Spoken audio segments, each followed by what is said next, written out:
The rocking chair appeared on the porch one Tuesday morning in the spring of 1879, and nobody in the small town of Harlow Creek, Texas, paid it a single moment of attention except for the man who had built it with his own two hands and the woman who sat down in it before she even realized what she was doing. Eliza Calloway had come to Harlow Creek with nothing more than a carpetbag, a bruised heart, and the stubborn belief that somewhere west of everything she had ever known, there existed a life worth living. She had traveled by rail from St. Louis, then by stagecoach across 300 miles of dusty scrubland, and when she finally stepped off that coach onto the cracked main street of Harlow Creek, she had looked around at the dry earth, the wooden storefronts with their painted signs, the horses tied to hitching posts, and the vast blue sky pressing down on it all, and she had felt something loosen in her chest. Not joy, not yet, but possibility, the faint, fragile beginning of it. She had secured a position as a seamstress and laundress for the widow Hartfield, who ran a boarding house on the eastern edge of town. The widow was a small, brisk woman with silver hair and sharp dark eyes who asked exactly 3 questions before offering Eliza the room above the kitchen in exchange for her labor. Can you sew? Can you keep your hands clean? Can you mind your own business? Eliza had answered yes to all 3 without hesitation, and that had been enough. The boarding house sat on a wide dirt lot that backed up against a split-rail fence, and beyond that fence stretched the property of one Caleb Whitmore, who ran a cattle operation of modest but respectable size. Caleb was 31 years old, broad across the shoulders, with dark hair that had grown a little too long for respectability and hands that were permanently calloused from roping and fencing, and every other kind of work that a cattle ranch demanded of a man who worked it largely alone. He had a ranch hand named Diego, a Mexican vaquero of about 25 who had been with him for 3 years and who was, by all practical measures, both the most capable man Caleb had ever employed and the most cheerful person in the entire county. Caleb himself was not cheerful. He was not sour either. He was simply quiet in the way that certain men become quiet after they have lived alone long enough that the silence begins to feel like furniture, something solid and present that you arrange your life around without ever deciding to. He had a small house on the ranch, 2 rooms and a loft, built with good timber and a stone fireplace that kept out the winter cold. He had a vegetable garden that produced adequately if not abundantly. He had 6 dozen head of cattle, a horse named Preacher, and a single rocking chair on his front porch that he sat in every evening after supper to watch the sun go down behind the hills. The chair had belonged to his mother. She had died 4 years ago, in 1875, and she had left him the ranch and the chair and very little else except a cast-iron skillet, and the memory of her voice telling him that a man who worked hard and treated people honestly would eventually find his way to happiness. He had held onto the chair with particular care, repairing the right rocker when it split in the winter of 1877, sanding it smooth again every spring, keeping it oiled against the Texas heat. Sitting in it each evening was the closest he came to feeling like he was still in conversation with her. The first time he saw Eliza Calloway, she was hanging laundry on the line behind the Hartfield boarding house. He was riding Preacher along the fence line checking for loose posts, and he came around the corner of his pasture, and there she was, about 40 yards away, pinning a white sheet to the line with practiced efficiency, her dark hair pinned up under a sun hat, her movements quick and economical. She was humming something, low and indistinct, and the sound carried across the morning air with a quality that made Preacher slow his walk of his own accord, as if the horse, too, felt that something worth noting was happening. Caleb did not stop. He rode on, checked the rest of the fence line, found 2 loose posts, fixed them, and returned to his regular work. But at supper that evening, sitting in his rocking chair watching the sky turn orange and then purple and then a deep, soft black, he found himself thinking about the sound of that humming and the way it had filled the quiet of the morning like water filling a cup. He saw her again the following day, and the day after that. The boarding house and the ranch shared that fence line, and Eliza's laundry work brought her outside each morning, and Caleb's fence-checking route brought him within sighting distance at roughly the same hour. He began to feel mildly absurd about this. He was a grown man, a working rancher, and he was adjusting his morning routine so that his path along the fence took him past the corner nearest the boarding house. He knew he was doing it. He did it anyway. On the fifth morning, she looked up and saw him watching. He touched the brim of his hat. She gave a single direct nod, the kind of nod that said she had noticed and that she was not particularly bothered by it, and then she went back to her laundry. That nod, somehow, was more encouraging than a smile would have been. It felt honest. He learned her name from Diego, who had learned it from the blacksmith, who had learned it from the widow Hartfield herself. Diego delivered this information with a studied casualness that did not fool either of them, and then he went back to mending tack while watching Caleb from beneath the brim of his hat with eyes that were warm and deeply amused. "Her name is Eliza Calloway," Caleb said, as if testing the shape of it. "That is what I said," Diego agreed pleasantly. "She came from St. Louis." "Also what I said." Caleb was quiet for a moment. "She's staying long." Diego shrugged in the elaborate way he had, which communicated many things at once. "The widow seems to think she suits. I imagine she stays as long as it suits her." That was both encouraging and unsettling, which was, Caleb thought, about right for the way things had been going.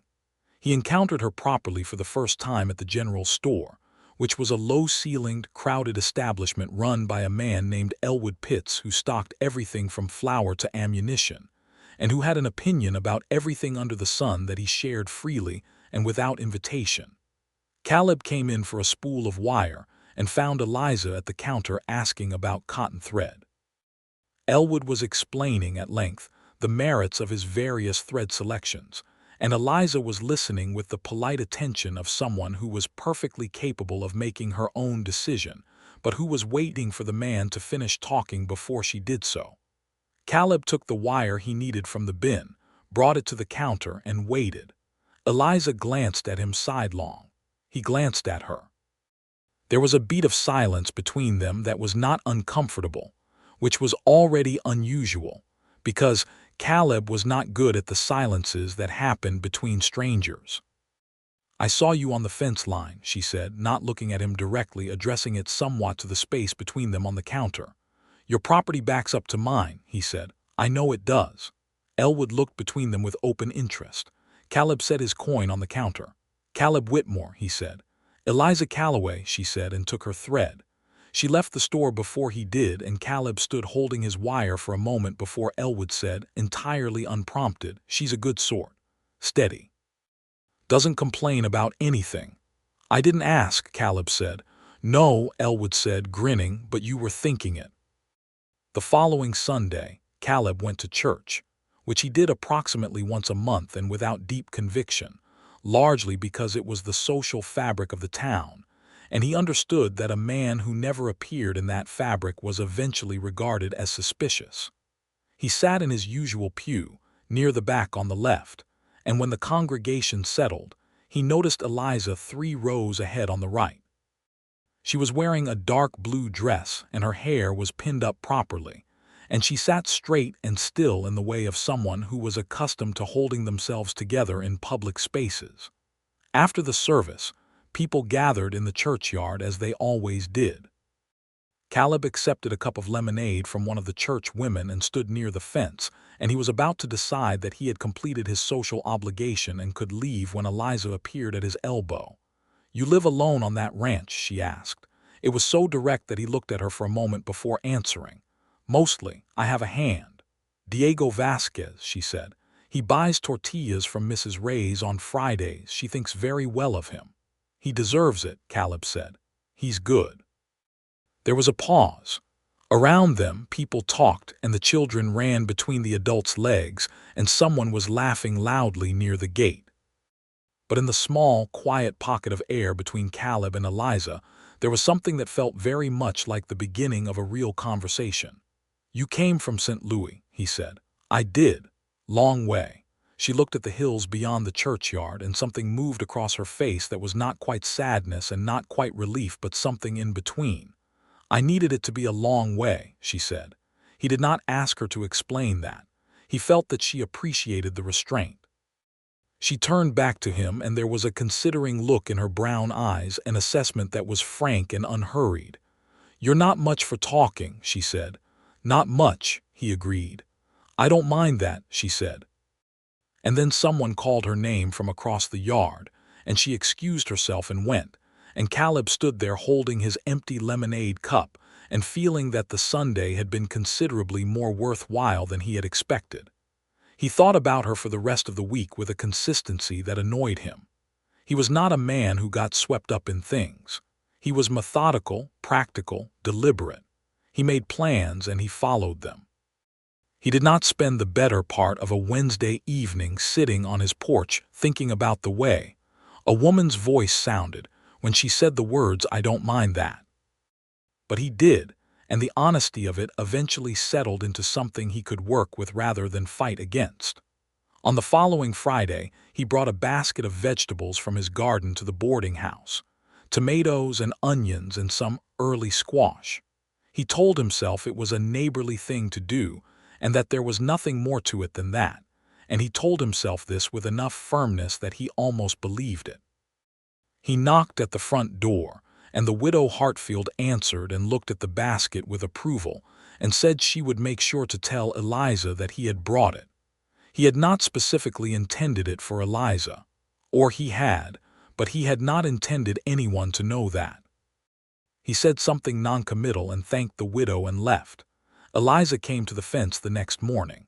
She was standing on her side of it, holding a dish towel in her hands, and she called to him across the pasture where he was setting a new post. He walked over. "Thank you for the vegetables," she said. "It was nothing. The garden was producing more than I could use." The tomatoes were very good. She folded the dish towel in her hands, unfolded it, folded it again. It was the first time he had seen her do anything fidgety, and it made him feel oddly tender. "You've got a good garden." "My mother taught me," he said. She believed a man who couldn't grow his own food was only half prepared for life. Eliza smiled at that, and it was the first time he had seen her smile directly and fully, not the polite almost smile she used in public settings, but a real one with warmth in it. "She sounds like she was sensible," she said. "She was the most sensible person I ever knew." "Do you miss her?" The question was quiet and unguarded, and he answered it the same way. "Every day," he said. "She used to sit on the porch in her rocking chair every evening. I still sit in it. It feels like keeping her company somehow." Eliza looked at him for a moment with an expression that was careful and soft at the same time. "That's a beautiful thing," she said, and she meant it. He could tell she meant it. He walked back to his post and finished setting it, and the sun was warm on his back and the grass smelled like spring, and the cattle moved in their slow, broad way across the pasture, and Caleb Whitmore felt something in his chest that he had not felt in a very long time, something bright and slightly terrifying that he recognized distantly as hope. Over the weeks that followed, they developed what could only be described as a friendship, though it was a friendship with a particular quality of tension in it, the kind that lives just beneath the surface of things and gives every ordinary conversation a second, deeper meaning. They talked across the fence line in the mornings. They nodded to each other in town. They sat near each other in church without planning to. He brought vegetables. She sent back bread through the widow, and then jars of preserves, and then once, a perfectly mended pair of work gloves that she had found in the laundry, and that had a tear along the left thumb that she had closed with stitching so even and tight that it looked like the original seam. He held those gloves for a long time before he put them on. Diego watched all of this with his characteristic cheerful patience and offered exactly zero unsolicited commentary, which was its own kind of commentary. Caleb caught him smiling to himself one morning when Eliza had waved from across the fence, and Diego simply went back to his work with studied innocence that fooled no one. "You could invite her to supper," Diego said one evening in June when they were sitting on the porch steps eating beans and cornbread and watching the last of the daylight drain out of the sky. Caleb looked at his beans. "It is a normal thing that neighbors do," Diego added. "I know it is. People invite each other to supper all the time. It would not be remarkable." "I know that too." Diego ate a piece of cornbread with great serenity. "I make very good tamales," he offered. Caleb looked at him. Diego looked back with perfect innocence. Caleb sighed and looked at the hills. "She might not want to," he said, and this was the real thing, the thing beneath all the practical discussion, the honest core of his hesitation. She might not want to. She had come here with a carpetbag and a bruised heart and the determination to build a life on her own terms, and he was not certain that her own terms included a quiet, slightly awkward rancher who brought vegetables over the fence and could not manage to say the things he was actually thinking. "She might," Diego said, equally quietly. And that was, in the end, the argument that moved him. He asked her the next morning across the fence, straightforwardly and without preamble, because he had found that the direct approach was the only one he was capable of. "Would you come to supper Saturday evening? Nothing elaborate. Diego cooks." She considered him for a moment. The morning light was sharp and clean on her face. "Diego cooks," she said. "He is a considerably better cook than I am." That is a very honest thing to admit. It seemed relevant. The corner of her mouth lifted. "All right," she said, "Saturday evening." He rode back to the house feeling that his chest was doing something undignified. And when he told Diego, Diego produced the most restrained celebration Caleb had ever seen, which was a single, quiet nod followed by the immediate planning of a menu that involved far more effort than the occasion strictly required. The supper was on a Saturday evening in late June, 1879, and it was one of the best evenings of Caleb's recent memory. Diego made tamales and rice and fried squash from the garden, and Eliza brought a pie, apple and cinnamon, that she had made that afternoon, and that was exactly the kind of thing that made a wooden table in a two-room ranch house feel like a place people had always gathered. Diego was his most charming self, easy and warm, and he drew Eliza into conversation with a natural ease that Caleb was quietly grateful for, because it gave him the chance to simply be near her without the pressure of carrying the whole evening on his own. She was different inside the house than she was across the fence. Not less herself, but more expanded, as if the walls gave her conversation room to move. She asked Diego about Mexico, about how he had come to be in Texas, and she listened with her full attention while he told the story of his journey north across the border as a young man of 19 looking for work, and how he had found Caleb's ranch at just the right moment for both of them.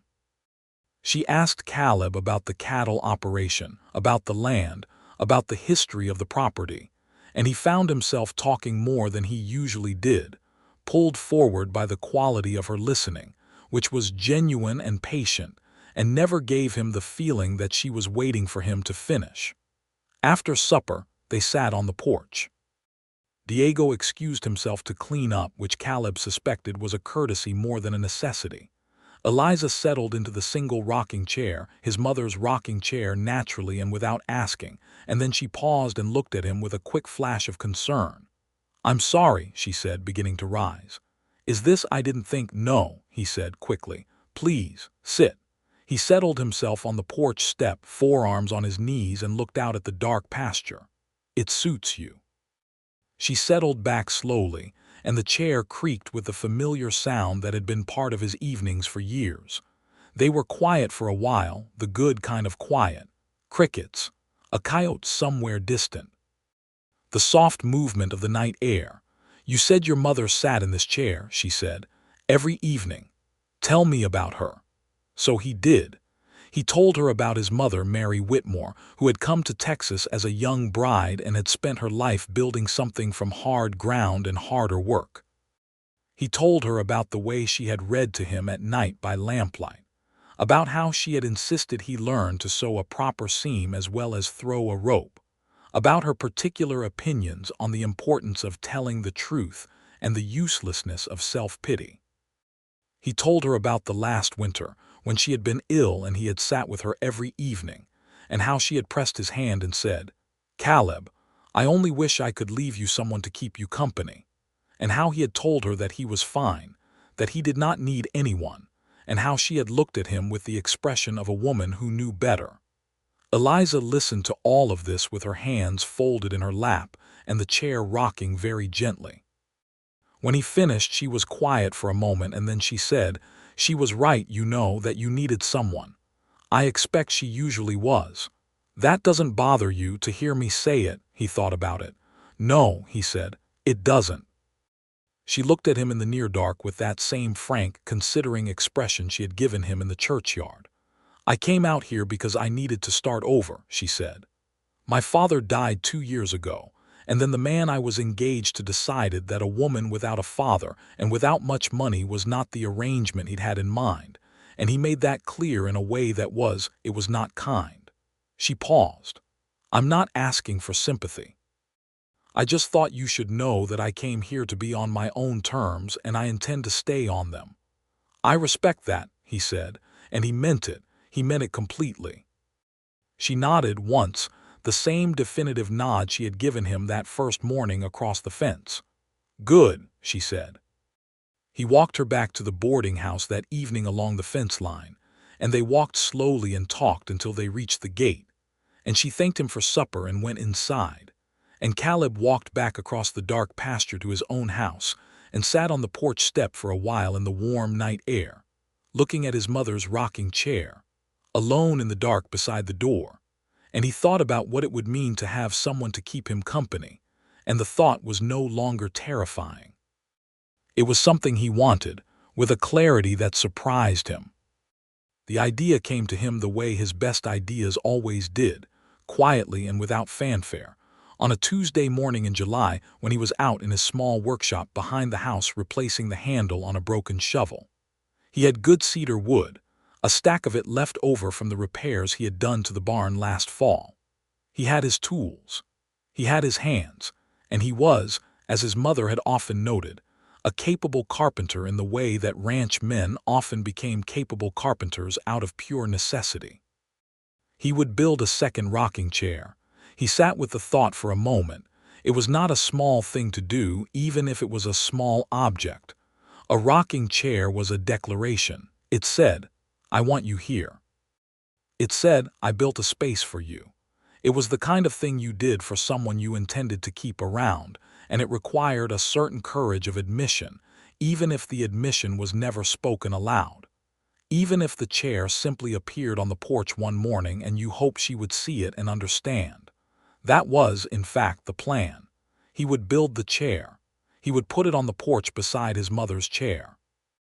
And he would hope that she noticed, and that she understood what it meant, and that she would sit in it and feel that she was welcome here.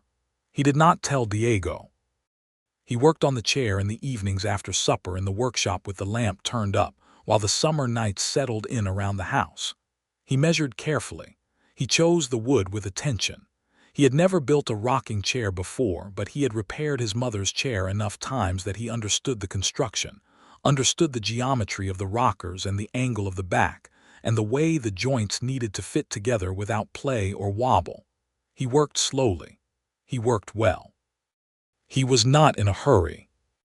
In the evenings when he was not in the workshop, he and Eliza had established a pattern of meeting at the fence at dusk, when her work was done for the day and his had settled, and talking for half an hour or so before dark. These conversations had become the thing he looked forward to most, more than he wanted to admit. They talked about everything and nothing with equal ease. She told him about growing up in St. Louis, about her mother who had died when Eliza was 12, about the work she had found dignity in even when other people treated it as something lesser. He told her about the land, about the cattle, about the particular challenges of a ranching operation that was large enough to demand constant work but small enough that every bad season felt personal. They disagreed sometimes, too, and this was part of what he valued, because she was not a woman who softened her opinions to accommodate his. She thought he worked too much and rested too little. He thought she was too hard on herself about the things she had not managed to do and not appreciative enough of the things she had.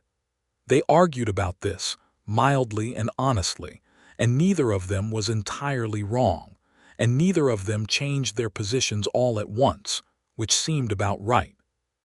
In August, a problem arrived in the form of a man named Cutter Hayes. Hayes was a land agent, or called himself one, who had come to Harlow Creek with documentation, suggesting that a portion of the land on Caleb's northern pasture was subject to a prior claim that had not been properly settled when Caleb's father had originally filed the deed in 1861. The documentation was, in the opinion of Caleb's attorney in Abilene, probably fraudulent but sufficiently sophisticated to require a formal response, and the whole business threatened to consume both money and time that Caleb could ill afford to lose. He was preoccupied with it in a way that he found difficult to conceal, and Eliza noticed at the fence one evening when he gave shorter answers than usual and stared at the middle distance with the look of a man doing arithmetic he could not make come out right. "Something's wrong," she said. It was not a question. He told her about the land claim. She listened with her complete attention, and when he finished she was quiet for a moment. "Do you have the original deed?" she asked. "In the house?" "I've had it since my mother died, and it's properly registered. My lawyer says it is. He says the counterclaim is likely fraudulent, but proving it takes time and costs money." Eliza frowned at the fence post. "Who is this Hayes? Where did he come from? Drifted in from the north, staying at the saloon. Has he filed anything officially?" "Not yet. He's been making noise first, which my lawyer says is a classic tactic. Try to get the other party to buy him off before it reaches the courts." She looked at Caleb with her level, practical gaze. "Then don't buy him off," she said. "He's counting on you feeling uncertain enough to pay rather than fight." "But your deed is solid and his claim is fabricated. Call his bluff." Caleb looked at her. "You've seen this before." "My father was a clerk for a land registry office for 12 years, she said simply. "I grew up hearing about exactly this kind of scheme. They are usually run by men who understand that honest people would rather settle quietly than fight publicly, even when the honest person is in the right. The only answer is to refuse to settle." He thought about this for a day, and then he did exactly that, informing Hayes through his attorney that the claim would be contested in full, that the Whitmore deed was registered and clear, and that any legal action would be met with complete documentation and challenge. Hayes lingered for another 2 weeks, made 3 more attempts to negotiate a payment, received 3 more refusals, and then disappeared one morning and was never mentioned in Harlow Creek again. After it was resolved, Caleb told Eliza, and she received the news with a restrained satisfaction that he found enormously appealing. "Good," she said. "That's exactly right." And then she said, "Your father built this ranch and your mother held it, and you have the right to every acre of it. Don't let anyone tell you otherwise." He looked at her for a long moment. She met his eyes steadily. The evening light was gold on the grass between them. "Thank you," he said, and he meant more than just the land dispute, and from the look on her face, she knew it. He finished the rocking chair on a Saturday evening in late August. He had worked on it for 6 weeks, fitting the work in between everything else, and the result was something he was genuinely proud of. It was made of cedar, smooth and fragrant, with curved armrests that were slightly gentler in angle than his mother's chair, and rockers that he had cut and fitted with care so that the balance was exactly right, so that the motion would be easy and quiet. He had sanded it until the wood was like silk under his hands. He had oiled it twice with linseed oil and let it cure in the workshop until the wood was protected and the color was a deep, warm amber. He set it on the porch on Sunday morning before dawn, while the stars were still out. He placed it beside his mother's chair with a foot of space between them, 2 chairs facing the same direction, looking out at the same view, the pasture and the hills and the wide open sky that turned every color in the world each evening. He stood on the porch in the gray pre-dawn light and looked at the 2 chairs side by side, and he felt something that was large and quiet at the same time, a feeling that had no simple name but was composed of equal parts love and hope, and the particular vulnerability of wanting something very much. Then he went in and made coffee and got on with his Sunday. He did not see Eliza that day. He had not planned to. He thought about coming up with a reason to walk over to the boarding house, but he resisted the impulse because the whole point of the chair was to say something without saying it, and if he immediately followed up the silent gesture by appearing on her doorstep with a transparent excuse, it would undermine the dignity of the whole thing. So he worked, and he waited, and he tried not to think about whether she had been past the fence that day and whether she had looked toward his porch. She had not been past the fence that day. She had spent the Sunday helping the widow Hartfield with mending and organizing the linen cupboard, a project the widow had been postponing for several months and had decided, on a whim, to undertake on this particular Sunday with Eliza's assistance. Eliza did not pass the fence until Monday morning. He was out in the near pasture with Diego, checking on a heifer that had been off her feed, when he heard Eliza's voice call his name from the fence line. He straightened and looked across the pasture. She was there, both hands resting on the top rail of the fence, and she was looking at his porch. He walked across the pasture toward her, keeping his pace deliberate, though he was aware that Diego had stopped what he was doing and was watching with an expression of serene interest. She was looking at the porch with an expression he could not quite read from the distance. As he came closer, he could see that she had her lower lip caught between her teeth, which was something she did when she was thinking hard about something, and her eyes were bright. He reached the fence. She looked at him. "You built a second rocking chair," she said. "I did," he said. "You put it on your porch." "That's where it is, yes." She looked at the porch again, then back at him. Her expression was doing several things at once. "Caleb," she said. "Eliza," he said. "When did you build it? Started in July, finished Saturday. You've been working on it for 6 weeks. About that." She looked at him with an expression that was trying very hard not to show how moved she was, which meant she was extremely moved. He felt his own chest doing something that made breathing slightly more complicated than usual. "You hoped I'd notice," she said. "I did. You didn't say anything. You just put it there. I thought it said it better than I could." She was quiet for a moment, looking at the two chairs side by side on the porch, and he watched her face while she looked, and what he saw there was something that answered his question before she said another word. "It does," she said quietly. "It says it very well." She did not come over the fence that morning. She went back to her work at the boarding house, and he went back to his work in the pasture, and the day went on the way it always did, full of ordinary labor and the sounds of the ranch. But at dusk, when he went to the porch with his coffee, Eliza was there. She had come around by the road gate rather than over the fence, which was the proper route, and she was standing at the bottom of his porch steps with the apple pie tin from 2 months ago, now full of fresh bread, and she looked up at him with her frank, clear eyes. "I thought I'd bring back the dish," she said. "It's been 2 months," he said. "I was waiting for a good reason." He stepped aside, and she came up onto the porch and she sat down in the new cedar rocking chair, and the wood settled under her with a soft creak that was exactly the right sound, easy in content, and she folded her hands in her lap and looked out at the pasture in the last of the evening light, and Caleb sat in his mother's chair beside her, and they were quiet together, and it was the finest evening he had spent in years. After a while she said, "You made the rockers balance perfectly." "I worked on them for a while," he said. "It's comfortable, more comfortable than I expected. You can tell I made it with care." He was asking something larger than the question seemed to contain. She turned her head and looked at him with that steady, warm expression. "Yes," she said, "I can tell exactly that." He walked her back to the boarding house gate that evening, and they stood at the gate a little longer than was strictly necessary, neither of them in a particular hurry to end the evening. The moths were at the lamp above the gate. The stars were thick and clear. She had the bread tin under her arm, and she was looking at him with that careful, open expression. "Eliza," he said. "Yes," she said, and the word had a quality in it that was both an answer to what he had said and to what he had not said yet. He took a breath. "I would like to court you properly," he said.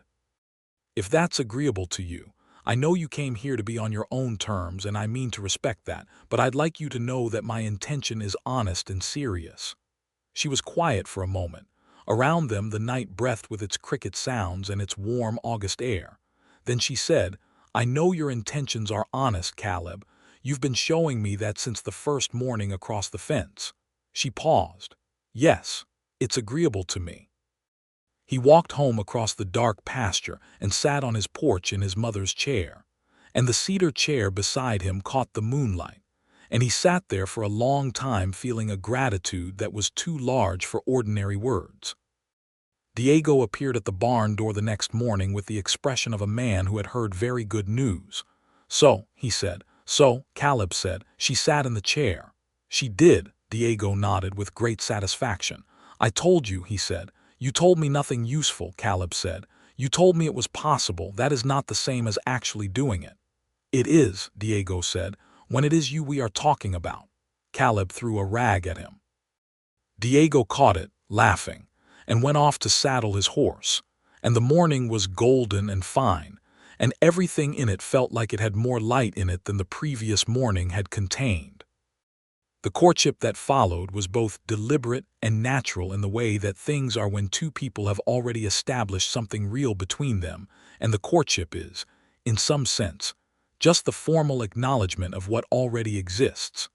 They took Sunday afternoon walks along the creek that ran behind Caleb's northern pasture, where the cottonwoods were tall and the water ran clear over flat rocks.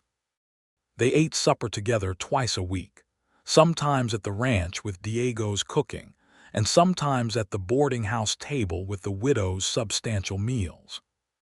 They sat on the porch in the evenings, the two rocking chairs side by side, and they talked, and they were comfortable in the silences, and the silences between them had a quality of completeness rather than emptiness. He told her things he had not told anyone, about the loneliness of the years after his mother died, which he had managed by working harder and speaking less. About the year he had briefly considered selling the ranch and going back east, and the moment he had stood on the porch at sunrise one morning and seen the light on the hills, and understood that this land was part of him in a way he could not separate himself from. About the small disappointments and the satisfactions that added up to a life, and how, until recently, he had not been sure that his life's sum was adding up to enough. She told him things too, things she had kept close and not shared easily. About the fear she had carried with her on the stagecoach west, the fear that she was making a mistake, that she was running away rather than running toward something. About the morning she had stepped off the coach in Harlow Creek and felt the dry Texas air on her face and thought, for the first time in 2 years, that she might be all right. About what it meant to her to earn her own wages and live by her own work and answer to no one but herself, and how that was not a small thing. It was a thing she had fought for and intended to keep. He listened to all of this without trying to argue with it or redirect it. He understood what she was telling him about the terms on which she was willing to love someone, and the terms were good, and he intended to honor them. He asked her to marry him on a September evening in 1879, on the porch, in the rocking chairs, watching a sunset that was doing something extraordinary with orange and gold across the long line of the hills. He had been building up to it for a week, in the way that he built up to important things, slowly and with attention, and when he said the words, they came out with a steadiness that he was glad of. "Eliza Calloway, I'd like to spend my life with you if you'll have me. I know I'm a quiet man who lives on a dry patch of Texas and doesn't say the right thing half as often as I should, but I know how to work and how to be honest, and I know that I would spend every year of my life trying to deserve you." She was quiet for long enough that his heart rate became something he was personally aware of. Then she said, "You already deserve me, Caleb. You have for a while now." She paused. "Yes. I'll marry you." He reached over and took her hand, and she let him, and her hand was warm and strong in his, and they sat like that in the two rocking chairs while the last of the sunset burned down to embers on the horizon. The widow Hartfield received the news the next morning with an expression of profound satisfaction, and the announcement that she had expected this outcome since June, which may or may not have been true, but which she believed so completely that it hardly mattered. Diego, when told, made the most elaborate breakfast of Caleb's adult life, and gave a speech in mixed English and Spanish that was deeply warm and entirely genuine, and made Eliza laugh with delight. Elwood at the general store offered congratulations and an unrequested opinion on the merits of marrying in October rather than November due to the weather, and the preacher, Reverend Simmons, expressed his pleasure and agreed to perform the ceremony in the first week of October. They were married on October 11th, 1879, on a Saturday, in the Harlow Creek Church, with the autumn light coming through the plain glass windows in long golden bars, and the town gathered in the pews with the pleased and proprietary interest of a small community that has watched a romance develop from its earliest stages and feels entitled to attend its resolution. Eliza wore a dress she had made herself, from good blue wool with white collar and cuffs, and she carried wildflowers that Diego had gathered at sunrise that morning from the creek bank. She walked down the aisle without anyone to take her arm by her own choice, and her head was up and her eyes were clear. And when she reached the front of the church where Caleb stood in his clean shirt and his good jacket with his heart in his throat, she gave him a smile that was the fullest and truest he had ever seen on her face, and the whole room seemed to breathe easier at the sight of it. He said his vows in a clear, quiet voice, looking at her face. She said hers the same way. Reverend Simmons declared them married. Caleb kissed his wife for the first time in front of 42 people, and felt that the world had been correctly arranged at last. The celebration afterward was at the boarding house, where the widow had organized a supper with the help of several of the church women, and which included a remarkable quantity of food, and a fiddle player named Tom Prout, who was technically only adequate but enthusiastic enough to compensate. There was dancing on the porch and in the yard, and Eliza danced with Caleb first and then with Diego, who was an excellent dancer, and then with the widow's young nephew who was visiting from San Antonio, and who was 17 and shy and clearly somewhat overwhelmed by Eliza's direct attention. Caleb danced badly but willingly, which Eliza told him afterward was the only kind of dancing that mattered. They went home to the ranch that night. Eliza's few belongings had been brought over that morning, and her books were on the shelf beside his, and her sewing basket was on the table by the window, and these small additions made the house feel different in a way that had nothing to do with the objects themselves and everything to do with what they meant. He had put a lamp on the porch, and it was burning when they arrived, so that the two rocking chairs sat in a small pool of warm light, side by side, waiting. She stopped at the porch steps and looked at them, and then she looked at him. "There they are," she said. "There they are," he agreed. She leaned against him for a moment, her shoulder against his arm, both of them looking at the two chairs in the lamplight, and it was a moment he would carry for the rest of his life. They went in, and the door closed behind them, and the ranch was quiet under the wide Texas sky. The first winter of their marriage was hard in the way that Texas winters could be, cold enough to be miserable without being cold enough to feel like it counted, with a persistent gray wind that seemed to find every gap in the walls and a mud season in February that made the pastures nearly impassable.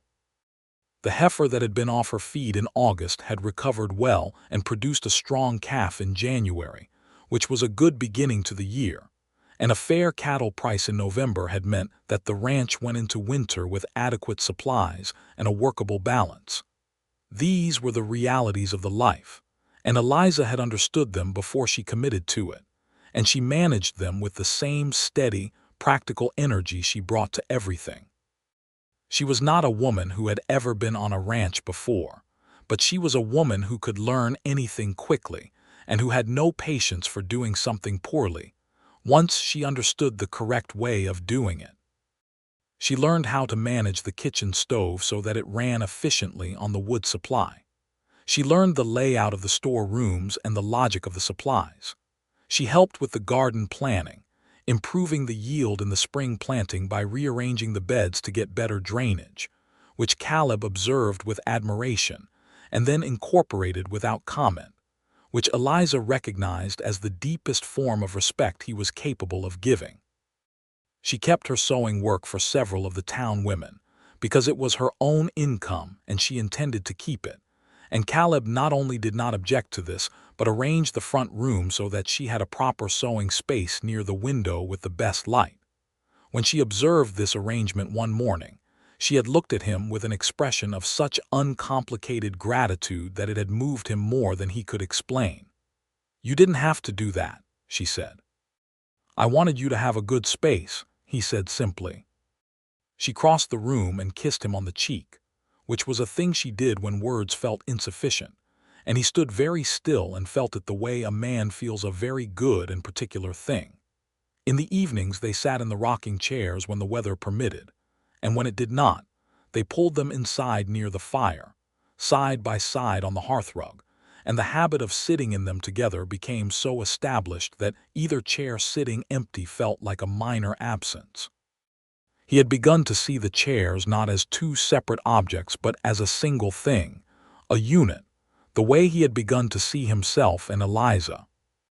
Diego spent the winter with a cheerfulness that improved the tenor of the whole enterprise, and he had developed an easy, warm friendship with Eliza that was genuine and uncomplicated.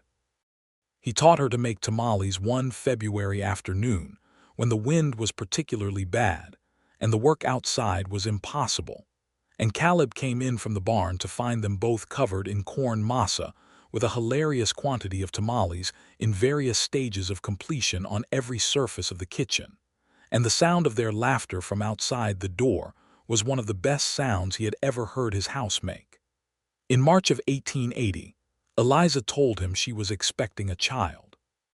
He was sitting at the kitchen table when she told him, and he looked at her with an expression that went through several things at considerable speed before settling on a joy that was large and slightly overwhelming. He stood up and went to her and held her hands and said, "Are you well? Are you feeling all right?" with such immediate concern that she laughed. "I'm very well," she said. "I'm better than well, in fact, I'm just telling you." "Good," he said, "good." He was still holding her hands. "Eliza, Caleb." "I'm very glad." "I am too," she said, squeezing his hands. He sat back down and then immediately stood up again, because sitting still seemed inadequate to the moment. She watched him with a fond amusement that she made no effort to conceal, and eventually he settled, and they sat together at the kitchen table in the morning light, and talked about it the way they talked about everything, honestly and practically, and with an undercurrent of warmth that ran through all their conversations. The pregnancy progressed steadily. She did not slow down much, being constitutionally disinclined to slow down, though Caleb worried with a consistency that she found both touching and occasionally excessive, and they negotiated a compromise in which she agreed to rest in the afternoons, and he agreed to stop looking at her every 5 minutes as if she might suddenly require emergency assistance. She had her sewing work. She had her household management. She had the garden, which she tended on her own terms and which by spring of 1880 was twice the size of the original and considerably better organized. She had the evenings on the porch in the rocking chairs, which continued through the spring with the gentle adjustment that her chair was sometimes moved to a more comfortable angle, and that Caleb's evenings now involved the additional occupation of watching her face in the evening light and thinking that he had, against all his previous expectations, arrived at a life that felt genuinely complete. The baby was born in October of 1880, just over a year after their wedding, on a clear autumn night that was cool enough for a fire but not cold enough to be any kind of hardship. The midwife, a capable woman named Mrs. Elkins, presided with brisk efficiency. Caleb waited in the main room, which was the custom and which he obeyed though barely, pacing with a regularity that Diego, who had taken it upon himself to wait with him, tracked with a long-suffering patience. When Mrs. Elkins came out and said that Eliza was well and that they had a son, Caleb went in immediately and sat beside his wife and held his son for the first time, and the child was small and wrinkled and entirely perfect. And Caleb looked at him and then at Eliza and felt something happen in his chest that reorganized everything it found there. "He looks like you," Eliza said. "I hope not," Caleb said. "He deserves to be better looking than me." She laughed, which was, the midwife noted with satisfaction, the very best possible sound to hear from a woman 2 hours after giving birth. They named him James, after Caleb's father, and the middle name Thomas, for a reason that was private to Eliza, and that Caleb respected without knowing what it was. James Whitmore was, from his first weeks of life, a child of determined opinions and considerable volume, both of which were expressions of excellent health that Caleb welcomed with a gratitude that surprised him. He had not known he could feel this way about someone he had just met. Diego was a devoted and unofficial uncle from the first week, and the sight of him sitting at the kitchen table with baby James on his knee, talking to the child in Spanish with complete seriousness, became one of the fixtures of the household that made it feel like the particular family it was. The first spring with James was also the spring that Eliza expanded her sewing enterprise to include making clothing on commission for the women of the town and several of the outlying farms, having found that her work was in demand beyond the laundry work she had originally done for the widow. She set her own prices and kept her own accounts, and the income was modest but real, and it was hers. And Caleb watched her manage it with the kind of respect that people sometimes call pride, but which is actually something more specific and more valuable, which is recognition, seeing a person in full and approving of what you see. She still came to the fence sometimes, when she was outside and he was working the near pasture, and they talked the way they always had, across the fence in the morning or the evening light. The fence had stopped being a boundary and become a kind of landmark, a place in their shared geography that had meaning, the spot where a thing had begun. He mentioned this to her one evening, standing at the fence at dusk the way they used to, with James in her arms this time, the baby watching the cattle with enormous, solemn eyes. "This is where everything started," he said. She looked at the fence post, then at him. "You used to ride past here on purpose," she said. He blinked. "How did you know that?" "Because you always came past at the same time every morning," she said, with a particular expression of satisfaction. "And ranch work doesn't run on a clock that convenient." He was quiet for a moment. "I thought I was being subtle," he said. "You were not," she said. "Did it bother you?" "If it had bothered me, I would have told you." She shifted James to her other hip, and the baby made a small, satisfied noise. "I thought it was sweet," she said, and the word was delivered with the same directness she applied to everything, so that it landed as the honest, uncomplicated observation it was rather than anything softened or decorated. "I thought, there is a man who is trying to find a reason to be near me without quite knowing how to ask." "That's exactly what was happening," he said. "I know," she said. "I liked it." He looked at her across the fence, this woman who had come west with a carpetbag and a bruised heart, and had built herself a life on her own terms, and then, without surrendering 1 inch of those terms, had made room in them for him. And he thought about how a man could go through his whole life working hard and being honest and still be surprised, in the end, by the form that happiness actually took. "I'm glad you didn't find someone better before I got around to saying anything useful," he said. She raised an eyebrow. "You didn't say anything useful for months. You left a rocking chair on your porch and hoped I'd notice. And you noticed." "I noticed," she said. "It was the most eloquent thing you ever said to me." He reached across the fence and took her hand, around the baby, and she let him, and James regarded this development with calm interest, and the evening settled around them with its cricket sound and its particular quality of golden air, and the hills in the distance were exactly the same hills they had always been, solid and indifferent and beautiful. The year 1881 brought a good cattle season and a bad drought in July that they managed with careful water management and no small amount of anxiety, and a celebration in August when they discovered that Eliza was expecting again. It brought the widow Hartfield's retirement to her daughter's home in Austin, which was a genuine loss to the town and to Eliza, who had a real affection for the brisk, sharp-eyed woman who had given her a room above the kitchen when she had needed it most. They visited the widow before she left, and the widow held James with confident, experienced arms and told Eliza that she had done well for herself in every possible respect, and told Caleb, with the freedom of a woman who has earned the right to say whatever she likes, that he had better keep deserving her, and Caleb said that he intended to make it his life's work.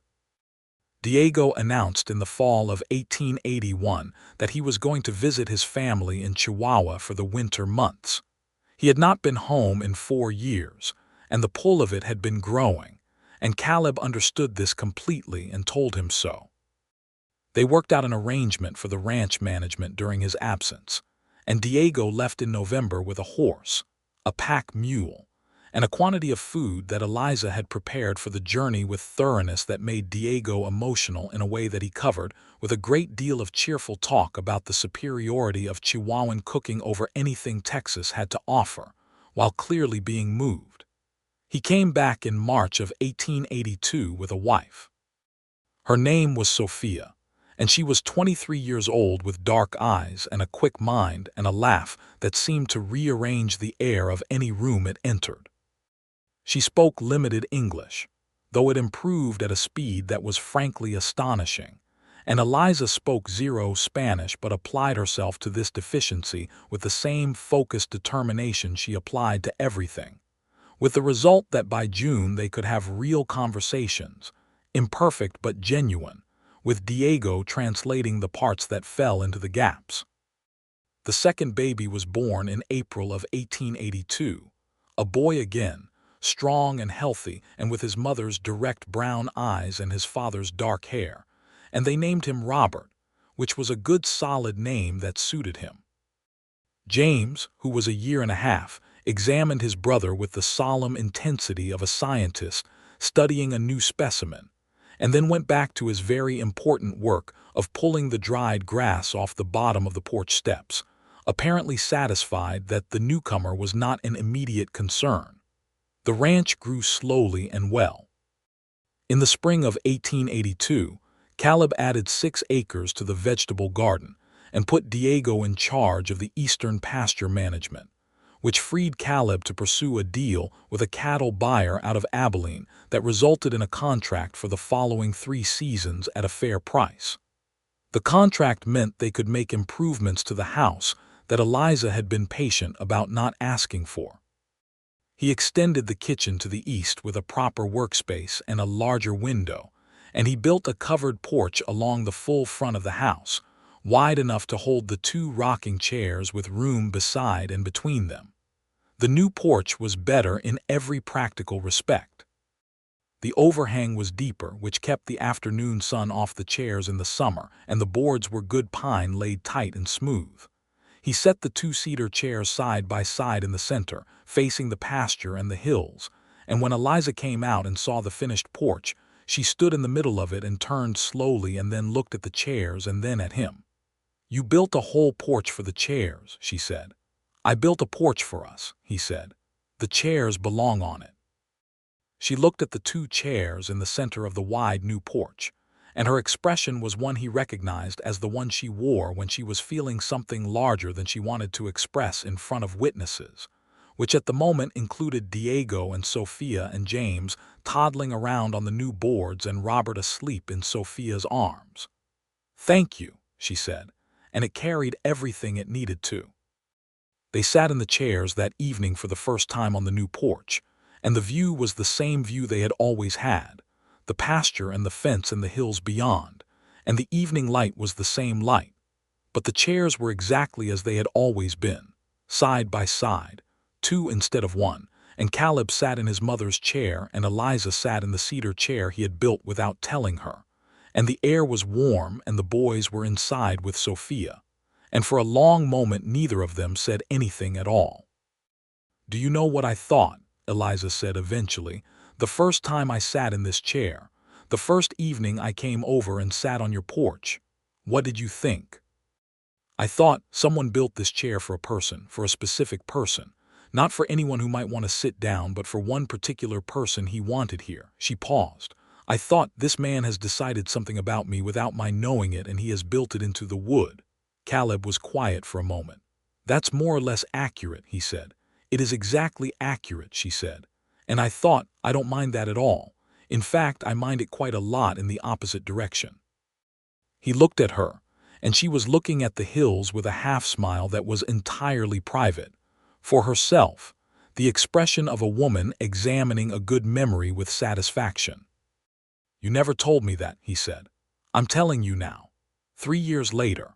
"I was waiting for the right porch," she said, and he laughed, which was not a thing he did frequently or easily. But when he did, it was genuine and warm, and Eliza turned and looked at him with an expression that contained, in concentrated form, everything she had told him and everything she had not told him and everything she felt. And the look was so full and so honest that he felt it as a physical thing, like warmth. He reached over and took her hand on the armrest of her chair, and she turned her hand and held his. And they sat that way while the sun went down and the sky went through its colors, and the first stars appeared. And the ranch was quiet around them except for the sound of their boys inside, and the cattle settling in the pasture and the crickets starting up in the grass. In the summer of 1883, Eliza expanded her sewing business further, taking on a partnership with a woman named Hannah Briggs, who had set up a dry goods shop on the main street. They stocked fabric and notions alongside Hannah's other goods, and Eliza handled all the custom sewing work through a space at the back of the shop 2 days a week. And the enterprise was successful enough that, by the fall, it was a genuine second income for the household, rather than a supplemental one. She negotiated the partnership herself, on terms she was satisfied with, and came home to tell Caleb about it with the focused energy of a woman who has accomplished a specific thing she intended to accomplish. He listened to the whole account, asked questions that were genuinely useful rather than purely supportive, and when she finished he said, "You should be proud of that. That's a real business." "It is," she said, with a satisfaction that was free of false modesty. "You were always going to find your way to something like that," he said, "even back when you were doing laundry for the widow." She looked at him with a curiosity. "You thought about that back then?" "I thought you were the most capable person I'd ever watched hang sheets on a line," he said. She stared at him for a moment and then burst out laughing, a real laugh, full and surprised. "That is the strangest compliment I have ever received," she said. "It was meant sincerely," he said, which made her laugh harder, and he sat and watched her laugh with the uncomplicated pleasure of a man in the company of the person he loves most in the world. The winter of 1883 and the spring of 1884 passed with the texture of a life that has found its form. The ranch did well. The boys grew fast. James, now 3.5, had developed his mother's directness and his father's habit of thorough silence, which was an unusual combination that the adults around him found both charming and occasionally unnerving. Robert, 2 years old, had Diego's laugh and a disposition of pure sunshine that was the most immediately accessible thing about the family. Diego and Sophia had settled into a permanent life on the ranch, with a small house of their own that Caleb had helped build on the eastern end of the property in the fall of 1882. And Sophia's English was now good enough that she and Eliza had long, complicated conversations about everything from recipes to local politics to the particular frustrations of living in a territory where women had no right to vote, a subject on which both women had strong and well-reasoned opinions. Caleb and Diego listened to these conversations with the thoughtful attention of men who were learning things they had not thought about carefully enough before. "She's right, you know," Diego said one evening after a particularly engaged conversation at the supper table about the territory's laws. "I know," Caleb said. "It is not fair." "No," Caleb said. "It's not." He paused. She knew that before she came west, and she came anyway because she thought there was more room out here for a person to be themselves. And there is in some ways, but not enough ways. Diego nodded. They were both quiet for a moment with the truth of it. Eliza was building something, steadily and deliberately, with her work and her intelligence and her relationships with the women of the town. She was part of a small group of women, 6 or 7 of them, who met occasionally to discuss community matters. And while none of them had formal power, they had collective influence of the kind that is sometimes more useful than formal power, because it works through persuasion and example rather than the force of rules. This was the life they had, and it was a good life, and Caleb understood it as such with a gratitude that was daily and specific, not the vague gratitude of a man who knows abstractly that he should be thankful, but the detailed, particular gratitude of a man who can name the exact moments and objects that compose his good fortune. In the summer of 1884, Eliza told him she was expecting a 3rd child.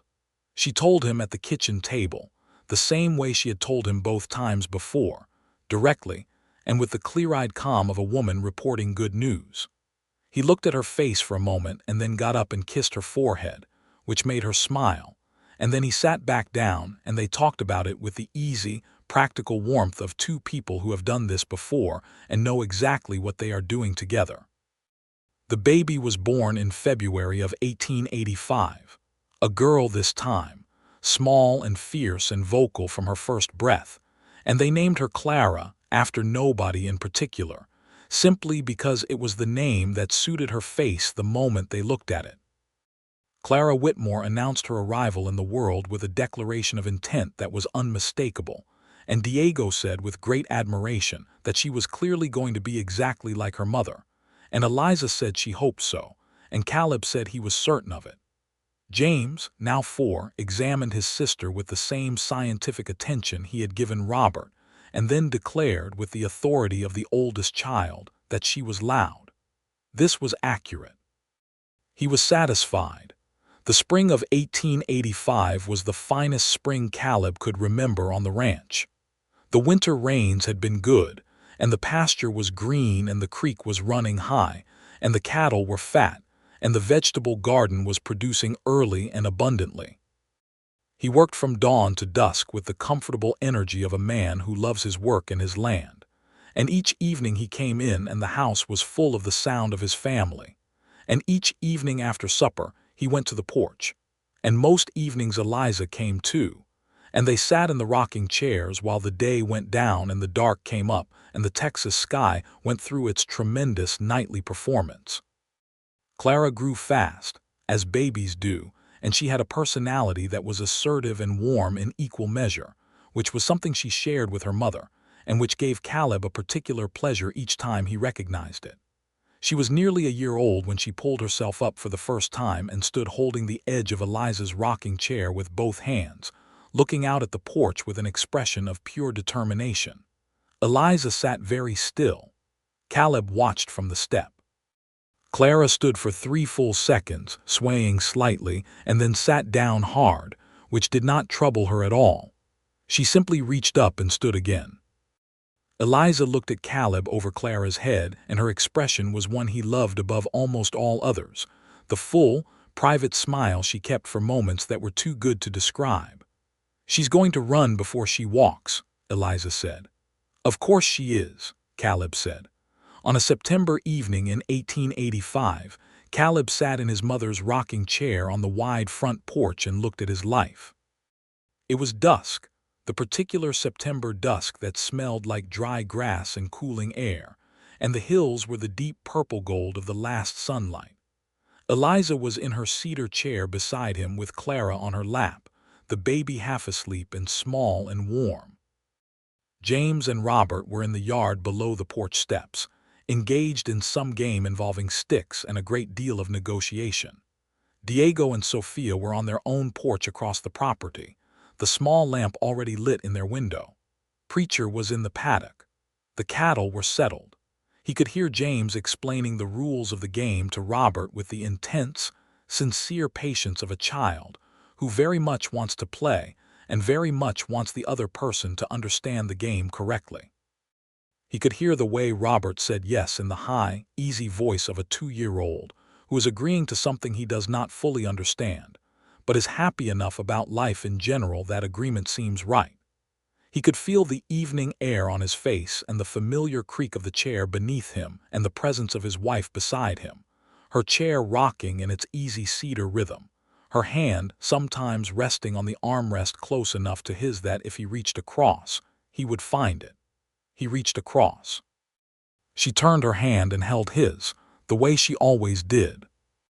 He thought about the Tuesday morning when he had put the cedar chair on this porch before dawn, while the stars were still out, and stood looking at the two chairs side by side, and feeling something large and quiet and slightly terrifying.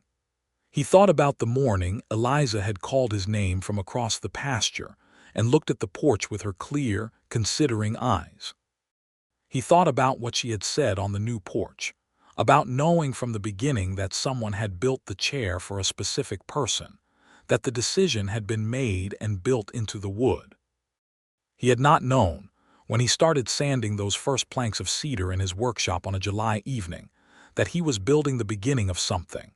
He had thought he was building a chair. He had thought he was making a gesture, small and hopeful and without guarantee of being understood.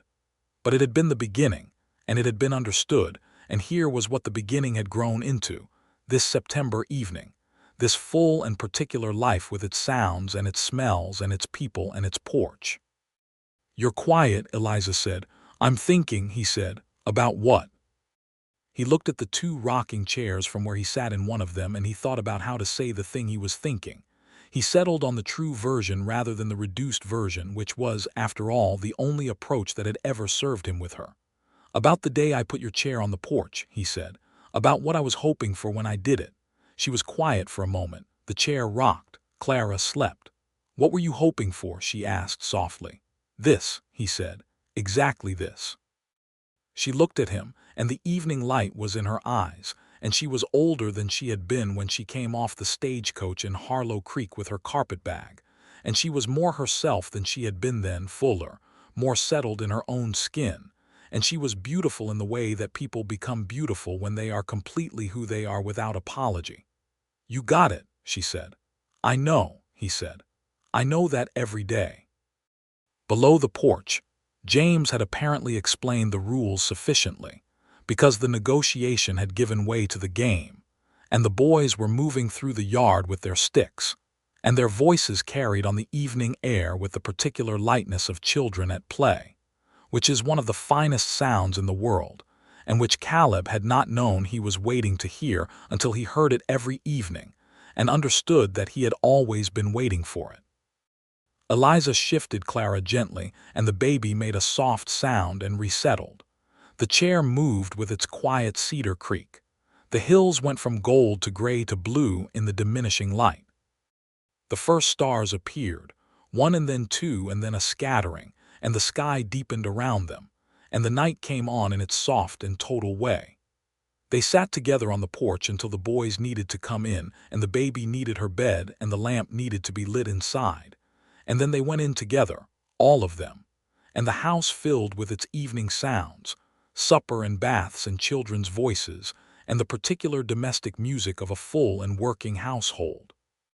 Later, much later, after the children were asleep and the house was quiet, Caleb went back out to the porch alone. He stood for a moment in the dark between the two chairs, looking out at the night pasture. The stars were thick. Somewhere out in the dark, a coyote called and another answered. Preacher moved in the paddock with the soft, rhythmic sound of a horse at peace. He sat down in his mother's chair. The cedar chair beside him was empty, but it did not feel empty, because nothing about the cedar chair had felt empty since the day Eliza had first sat in it and it had found its purpose. It felt like a presence. It felt like the beginning of everything, solid and permanent, set down in the exact right place. He sat in the dark and rocked, and he thought about his mother pressing his hand, and wishing she could leave him someone to keep him company, and he thought about how he had told her he did not need anyone, and he thought about how wrong he had been and how right she had been, And he thought about how the best things in life are sometimes the things you do not know you are doing until they are done, and the result is standing in front of you, full and real and entirely more than you hoped. The rocking chair had been a quiet thing, a hopeful thing. He had built it in the evenings in his workshop with his hands and his tools and his heart, and he had set it on the porch in the dark before dawn, and he had hoped she would notice. She had noticed. And from that noticing had come everything.